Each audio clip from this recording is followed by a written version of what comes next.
Welcome to this session. If you remember, we were learning about the competitive exams आणि अगदी पार सुरुवातीपासूनचा जर विचार केला तुम्ही तर आपण भरपूर प्रकारच्या एक्झामची आतापर्यंत माहिती घेतली आहे. आपण ऑनलाईन माहिती घेतली आहे, आपण ऑफलाईन इन द सेन्स इंटरनेटवरनं माहिती घेतली आहे जी मिळते त्याच्या बरोबरीने पुस्तकात जी माहिती दिली आहे तीही घेतली. बरोबर. आपण GRE या एक्झाम बद्दल बघितलं होतं, that is graduate record examination. Then आपण GMAT graduate management admission test बद्दल एक आपण माहिती घेतली होती. देन SATs ही जी एक्झाम असते आणि ACT याच्याबद्दल माहिती घेतली होती. काल आपण स्पेसिफिकली कॅट बद्दल माहिती घेतली होती, कॉमन ऍडमिशन टेस्ट. आणि त्याच्या बरोबरीने आपण काल UPSC या ऑर्गनायझेशन कडून कंडक्ट केल्या जाणाऱ्या एक्झामची त्यातली पहिली सिव्हिल सर्व्हिसेस एक्झामिनेशन बद्दल माहिती घेतली होती. ओके. IFS, IAS, IPS आणि ग्रुप A आणि B या ऑफिसर्सचे रिक्रुटमेंट करणाऱ्या या देश पातळीवरच्या एक्झाम असतात. एक्झामचे पेपर काय असतात याविषयी आपण माहिती घेतली होती. बरोबर. आणि आज आपण UPSC बरोबरच दुसरी जी स्टेट सर्व्हिसेस म्हणजे राज्य सेवा आयोग असं म्हटलं जातं त्याला, तिथे त्यांच्याकडून काय काय रिक्रुटमेंट होतात, त्यासाठी काय एक्झाम होतात याबद्दलची माहिती घेणार आहोत. Okay. So recruitment for state services. Yet another opening to the administrative services in government is in the form of state civil service, Rajya Seva Ayog. Every state public service commissions carries out competitive examination usually every year for the recruitment to the state civil services. राज्यात जी administration पदांची भरती असते, ज्या वेगवेगळ्या प्रकारच्या ऑफिसर्सची भरती केली जाते, ती स्टेट सिव्हिल सर्व्हिसेसच्या एक्झाम मधून केली जाते. प्रत्येक राज्याचं एक वेगळा राज्य सेवा आयोग असतो. The categories of services to which candidates are selected through SCS, that is state civil services are. पहिली गोष्ट, state civil services class 1 SCS, then state police services class 1 SPS, block development officer ज्याला BDO असं म्हटलं जातं, then tehsil taluka assistant collector, excise and taxation officer, district employment officer, district treasury officer, district welfare officer, then assistant registrar cooperative societies, district food and suppliers controller and officer, any other class 1 class 2 services notify as per the rules of concerned state. या सगळ्या प्रकारात आपण जे पाहिले त्या प्रकारात रिक्रुटमेंटसाठी exams घेतल्या जातात राज्य सेवा आयोगाकडून. याचं पोस्टिंग आणि प्रमोशन कसं असतं? All the above services offer avenues in the middle level administration. After putting in a certain number of years in the state service, the officers of SCS and SPS may expect to be nominated as IAS, IPS respectively. So तुम्ही काही वर्ष SPS मध्ये सर्व्हिसमध्ये काम केलात की त्यानंतर त्या एक्सपिरियन्सवर सुद्धा तुम्ही IAS, IPS ऑफिसर बनू शकता with some antedate seniority. In the SCS, the officers get posted as subdivisional magistrates, deputy collectors, land acquisition collectors, additional district magistrates, municipal administrators, under deputy joint secretaries, deputy joint additional directors or assistant commissioners in the state administration. Similarly, SPS, state police service officers, are appointed as deputy additional superintendents of police. ज्याला तुम्हाला जर माहिती असेल तर deputy सुपरिटेंडंट्स असतात, DSP म्हटलं जातं त्याला. Then one major advantage of this services is that one may expect to remain within the particular state and gain valuable experience before getting nominated to IAS or IPS. So तुम्ही एका particular ज्या राज्याची परीक्षा दिली आहे त्या राज्याच्या posting वर काम करू शकता त्या एका पर्टिक्युलर स्टेटमध्ये आणि मग तुम्ही IAS, IPS साठी नॉमिनेट होऊ शकता. This enables these officers to excel in their higher postings. A candidate joining SCS, SPS at a favorable age may expect to reach the level of secretary or DIG police. So तुम्ही याच माध्यमातून DIG पदापर्यंत, जे खूप मोठं पद आहे police officers मधलं, आणि सेक्रेटरी पद, हे सेक्रेटरी पद हे लाईक जॉईंट सेक्रेटरी किंवा खूप मोठं पद आहे, त्या पदापर्यंत पोहोचण्याची तुमच्यात क्षमता निर्माण होते जर तुम्ही फेवरेबल एजला सुरुवात केली असेल तर ह्या परीक्षांच्या माध्यमातून. However, the promotional avenues, sorry, the promotional avenues vary from state to state. राज्यात वेगवेगळे नियम असल्यामुळे प्रमोशन्स कशा प्रकारे होतात हे त्या राज्याच्या नियमांप्रमाणे असतं. Moreover, these services have built-in higher scales like senior and selection scale before getting into the IAS IPS. Most of the other posts enumerated above are class 2 services and have their promotional avenues through SCS class 1, and the officers may subsequently get nominated to IAS before retirement. Most of the openings in the state civil services are executive in nature, म्हणजे administration किंवा कार्यकारी भाग असतात त्या, म्हणजे कामाचा executive नेचरच्या post असतात. And the officers in these services are directly responsible for implementing all the schemes, plans, programmes of the government. So गव्हर्नमेंटने जे वेगवेगळे आपल्याला माहिती असतात, गव्हर्नमेंटच्या खूप पॉलिसीज आणि प्रोग्राम्स असतात, तर त्या सगळ्या इम्प्लिमेंट करण्यासाठी रिस्पॉन्सिबल असणारे लोक म्हणजे ही ऑफिसर असतात. ओके, कशी एक्झामिनेशन असते? The examination for state civil services is conducted by state public service commission concern, त्या स्टेटचं, त्याला राज्य सेवा आयोग म्हटलं जातं. Okay, the number of vacancies is dependent on the requisition by the government which varies every year. त्या वर्षी किती इनटेक कपॅसिटी आहे गव्हर्नमेंटची, त्याप्रमाणे किती लोक त्या परीक्षेतून पास होतात हे ठरतं. The number of vacancies is also dependent on the several other factors like promotions, retirements, expansions of cadre in a particular year in concerned state. So ह्या सगळ्या फॅक्टर्स वरती किती वेकन्सीज असतील हे ठरतं. Is there anyone who want to contribute about this? कुणाला आणखीन माहिती आहे आणि मॅडम मला या परीक्षेबद्दल माहिती सांगायला आवडेल असं?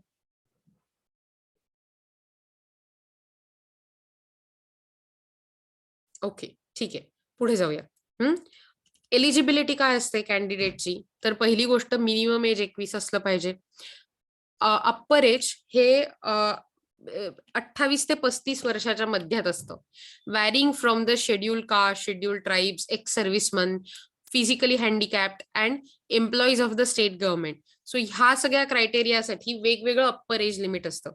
Some vacancies are reserved for various other categories which differ from state to state. The examination is conducted as an all India competition, but during the interview, it is desirable for the candidates to know the language, culture, custom, etc.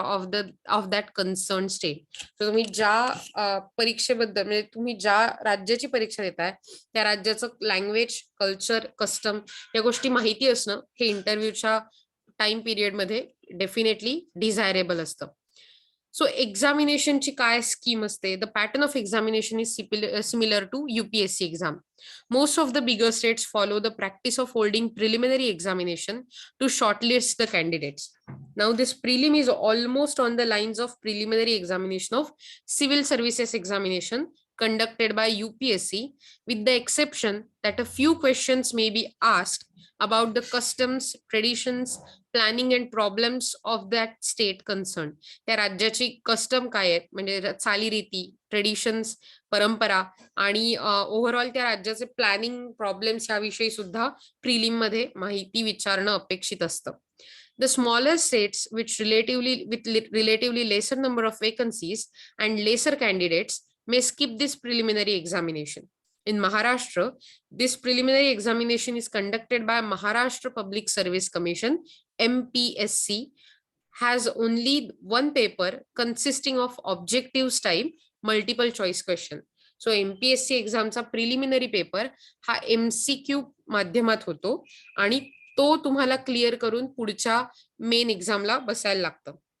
Preliminary examination is followed by the main examination Smaller states usually go in the main examination straight away.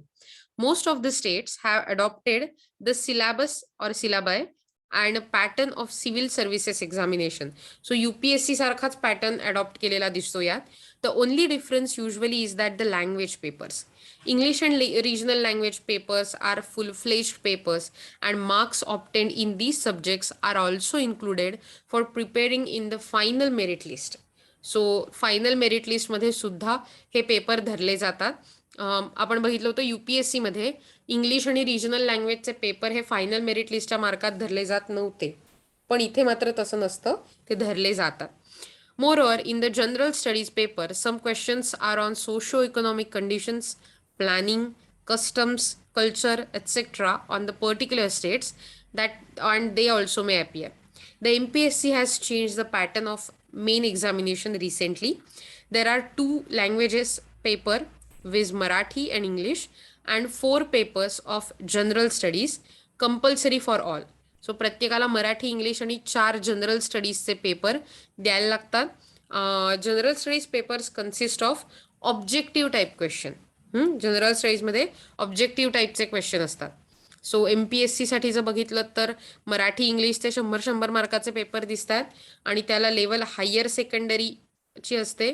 मराठीचा मराठीतून द्यायला लागतो, इंग्लिशचा इंग्लिशमधनं द्यायला लागतो. Duration असतं 3-3 तासाचं. Conventional question असतात त्यात. देन जनरल स्टडीजमध्ये ऑब्जेक्टिव्ह आणि MCQ क्वेश्चन असतात ग्रॅज्युएशन लेवलचे. पेपर मात्र 1, 2, 3, 4 जे जनरल स्टडीजचे असतात ते 150 मार्क्सचे असतात. ते मराठी आणि इंग्लिशमध्ये दिले जातात. 2 तासाची एक्झाम असते आणि ऑब्जेक्टिव्ह आणि MCQ असतात. यानंतर आणि टोटल जर तुम्ही बघितलीत तर 800 मार्क्सची एक्झाम होते. 100, 150, 150, 150, 150 टोटल. हे जे 150 मार्क्सचे पेपर असतात ऑब्जेक्टिव्ह असतात आणि त्यांना 2-2 तासांचा वेळ असतो. पर्सनल इंटरव्ह्यूमध्ये main examination is followed by the personal interview. In proportion to the number of vacancies, the candidates are called to appear before the interview board. The competition being very keen, the interview conducted by the State Public Service Commission assumes significance. The purpose of the interview is to judge the suitability of the candidate for the state civil services. On the basis of marks obtained in the main examination as well as the interview, a final merit list is prepared and candidates are declared successful on the basis of their rank and choice of service after providing for reservations. So तुम्ही जर बघितलं तर personal इंटरव्ह्यूच्या बाबतीत तुम्हाला असं दिसून येऊ शकतं की पर्सनल इंटरव्ह्यू हा तिथल्या वेकन्सीप्रमाणे कंडक्ट केला जातो आणि ती वेकन्सी फुलफिल करण्यासाठी म्हणून तुम्ही किती सुटेबल आहात राज्यसेवा आयोगासाठी हे चेक केलं जातं. ओके, सो पर्सनल इंटरव्ह्यू हा अत्यंत महत्त्वाचा असतो आणि त्याला खूप जास्त महत्त्व असतं. सो तुम्ही या बाबतीत नीट प्रिपेअर करून जाणं अपेक्षित असतं. Let me check if there is any. खूप मोठे इंटरव्ह्यू असतात ॲक्च्युली, पण त्याची अशी एखादी छोटी क्लिप असेल किंवा तर मला आवडेल तुम्हाला ती दाखवायला. Let's see if I can find it in a time. So आणखीन कुणाला काही UPSC एक्झाम बद्दल शेअर करायचं आहे?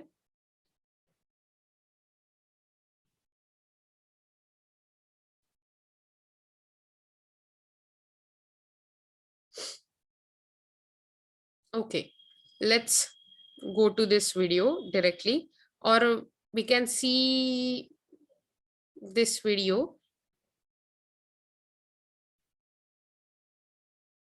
Just a minute. So friends, welcome to. So this is this is Gaurav Kaushal. He's a civil servant, career and fitness advisor. So I think, but before we starting that, I think we should complete this section and then I will show you the interview. तुम्हाला माझी PDF दिसते right मित्रमैत्रिणींनो?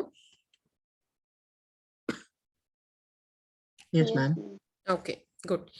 So examination conducted by MPSC कडून कोणकोणत्या examination conduct केल्या जातात? पहिली, Maharashtra forest service साठी, Maharashtra engineering services साठी grade A, Maharashtra engineering services grade B, clerk type examinations, sales tax inspector competitive examination, assistant examination, Maharashtra agricultural services examination, public sub inspector examination, police sub inspector examination, civil judge, that is junior division, judicial magistrate, first class competitive examination, assistant motor vehicle inspector examination, assistant engineer electrical grade 2 Maharashtra electrical engineering services group 2 examination. So या सगळ्या प्रकारात MPSC exam conduct करतं. याच्या बरोबरीने तुम्ही जर बघितलं तर वेगवेगळ्या लेव्हलवरती एक्झामिनेशन्स कंडक्ट केल्या जातात स्टाफ सिलेक्शनसाठी. That is staff selection commission SSC च्या माध्यमातून. त्या कोणत्या आहेत त्या आपण बघूया, पण त्याच्या आधी ही व्हिडिओ नक्की बघूया.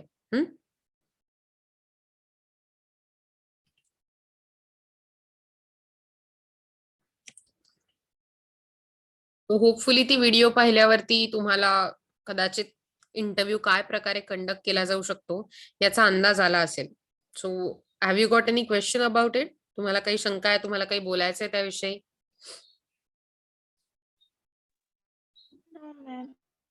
Okay, so let's go ahead. आता या स्टाफ सिलेक्शन कमिशन कडून SSC कडून कोणकोणत्या प्रकारच्या एक्झामिनेशन घेतल्या जातात? तर ओव्हरऑल जर बघितलं तर एक स्टेटला रन करण्यासाठी खूप लोकांची गरज असते आणि म्हणून staff selection commission holds open competitive examination to make recruitment of all group B post and all non technical group C post in the various ministries and departments of the government of India and their attached and subordinate offices, except those posts which are specifically exempt from the purview of staff selection commission. So प्रत्येक group बी आणि non technical group C आणि वेगवेगळ्या ministry आणि departments आणि त्यांची संलग्न असलेली offices या सगळ्यांसाठी ज्या काही पोस्ट असतात त्या पोस्टसाठी एक्झामिनेशन SSC कडून घेतल्या जातात. इट इज नॉट SSC म्हणजे 10वी, इट इज SSC म्हणजे स्टाफ सिलेक्शन कमिटी. क्वालिफिकेशन काय असतं? They vary from one examination to another. प्रत्येक एक्झामिनेशनला वेगळं असं क्वालिफिकेशन असतं. जनरली 12वी पास असणं, त्याचं इक्विव्हॅलंट असणं हे एलिजिबल असतंच प्रत्येक केसमध्ये. इन अदर केसेस डिग्रीज और इक्विव्हॅलंट इज रिक्वायर्ड. सो कोणत्या कोणत्या एक्झामिनेशन असतात SSC कडून कंडक्ट केल्या जाणाऱ्या ते आपण बघूया. ओके, फर्स्ट ऑफ ऑल एक्झामिनेशनच्या बाबतीत कंबाइंड ग्रॅज्युएट लेवल एक्झामिनेशन असते. त्यात CSS assistant, then assistants in AFHQ, MEA etc., inspectors in central excise, preventive officers, income tax, inspector of post, sub inspector in CBI, divisional accountants, auditors, UDC etc. या सगळ्यासाठी combined graduate level exam होते.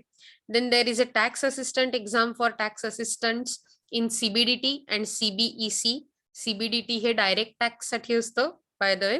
आणि then statistical investigation SSS grade 4 exam, जी statistical investigators साठी exam असते. Junior engineers civil and electrical साठी examination असते, जी ज्युनियर इंजिनियर्स इन CPWD आणि department of post military engineering services साठी घेतली जाते. Junior translator CSOLS exam, junior translator cadre साठी असते ती. देन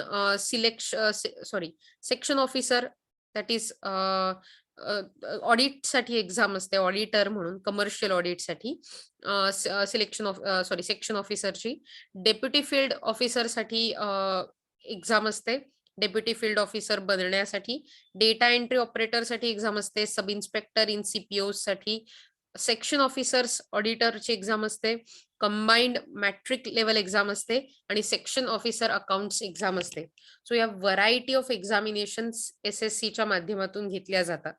यानंतर बँकेच्या ज्या एक्झाम असतात त्या त्यांच्याबद्दलची माहिती आपण घेणार आहोत. बँकेच्या एक्झाम या व्हरायटी ऑफ सेक्शन्स मध्ये घेतल्या जातात आणि तुम्ही जर बघितलं असेल तर अनेक लोक बँकेच्या एक्झाम देतात. जनरली जर आपण बघितलं तर अर्लियर सर्व्हिसेसमध्ये public sector banks use to individually conduct open competitive examination. पण आता मात्र 2011 पासून पब्लिक सर्व्हिसेस बँक ज्या असतात त्या institute of banking personnel selections याच्या माध्यमातून या इन्स्टिट्यूशनने 19 नॅशनलाइज्ड म्हणजे पब्लिक सेक्टर बँकसाठी कॉम्पिटिटिव्ह एक्झाम कंडक्ट करणं सुरू केलंय. SBI ची अजूनही वेगळी एक्झाम असते, बाय द वे. आणि IBPSच्या या 19 बँकांसाठी एक्झाम असतात. For example, IBPS has recently announced result of clerical exam held in which 30.31 lakh candidates appeared. Of this, 5.31 lakh candidates were declared qualified. म्हणजे 30 लाख लोक परीक्षेला आले होते, 30,31,00,000 लोक, आणि त्यातले 5,31,00,000 लोक हे क्वालिफाय झाले. Public sector banks such as State Bank of India and IDBI do not use IBPS platform for selection of employees and conduct their own examinations for selection of personnel. Similarly, RBI conduct its own examination. RBIच्या वेगळ्या exam असतात वेगवेगळ्या लेवलच्या ऑफिसरच्या. So SBI, IDBI, RBI ह्याच्या वेगळ्या exam असतात. IBPSची इतर बँकसाठी असणारी, इतर 19 पब्लिक सेक्टर बँकसाठी किंवा नॅशनलाइज बँकांसाठी असणारी वेगळ्या एक्झाम असतात. बँकांच्या ब्रँचेस वाढतात तुम्हाला माहिती असले तर, आणि त्यामुळे दरवर्षी त्यांची वेकन्सी पण खूप मोठ्या प्रमाणावर क्रिएट होते. There are going to be approximately 7.5 lakh bank jobs created in the next 5 years in the public sector alone. पण त्याच्याबरोबर प्रायव्हेट सेक्टर बँक्स पण वाढतात, इतर बँक रिलेटेड फायनान्शियल इन्स्टिट्यूशन्स पण वाढत आहेत, ज्यांची रिक्रुटमेंट कपॅसिटी ही खूप मोठी होती. आणि त्यामुळे बँक सर्व्हिसेस ऑप्ट करणं हे अत्यंत चांगल्या करिअरचं लक्षण असू शकतं. Bank examinations are conducted separately for every cadre. The different cadres are probationary clerks, probationary officers, PO, law officers, specialist officers, etc. Eligibility criteria are different for different cadres. IBPS एक्झामिनेशनच्या बाबतीत विचार केला तर ती probationary officer, specialist officer, Clarks यांच्यासाठी होते. 19 public sectors बँकसाठी होते, ज्याच्यात तुम्हाला पहिलं कॉमन रिटन एक्झाम द्यावी लागते, CWE.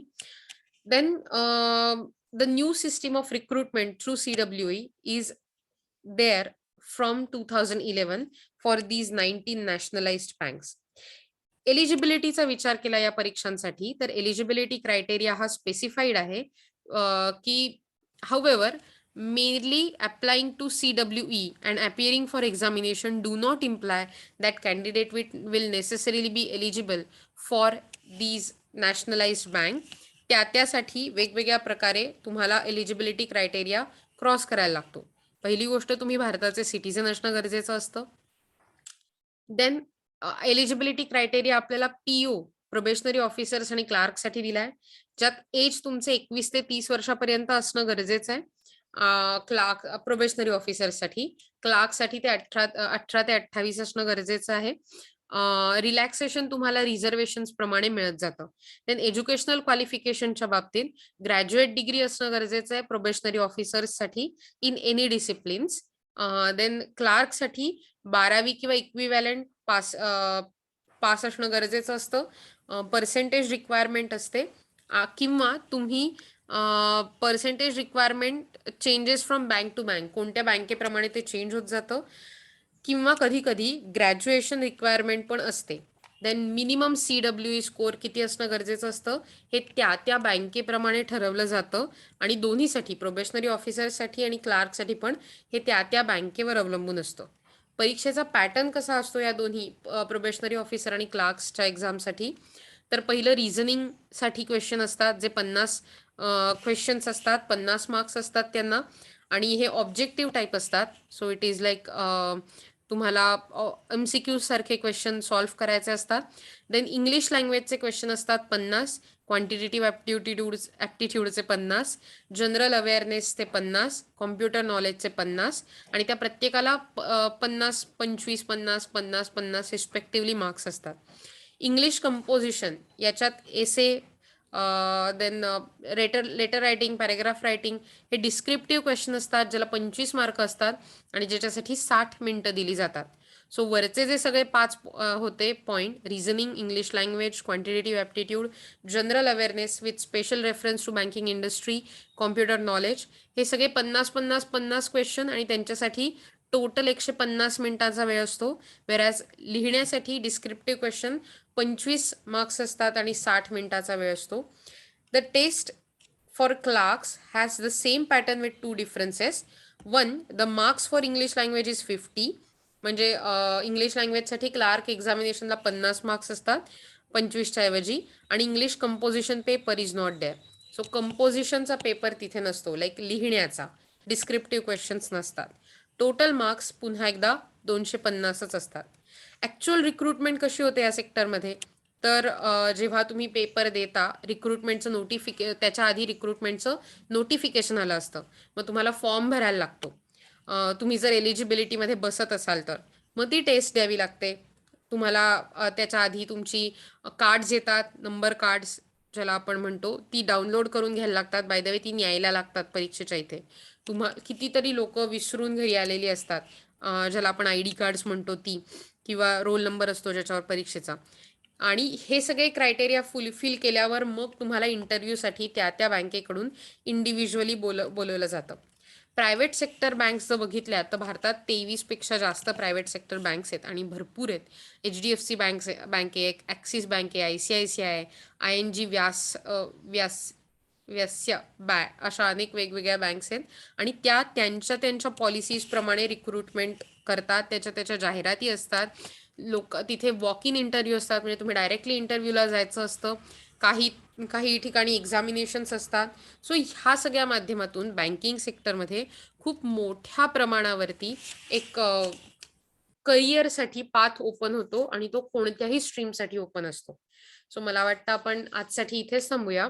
उद्या आपण इन्शुरन्स सेक्टरमध्ये काय काय एक्झामिनेशन असतात याची माहिती घेऊया. ओके, आजसाठी इथेच थांबूया. Bye, have a nice day ahead. Tata.